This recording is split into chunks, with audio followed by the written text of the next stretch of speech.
Installing the SUN2000.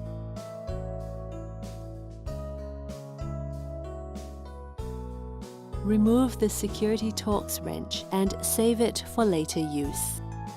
Determine the hole positions for the mounting bracket and mark them for drilling.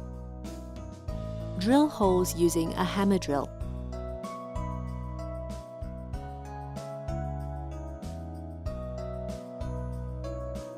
Align the mounting bracket with the holes and secure it using bolt assemblies.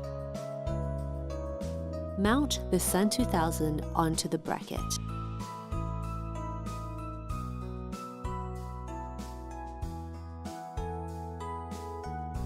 Tighten the anti-theft screws on the SUN2000 and the mounting bracket.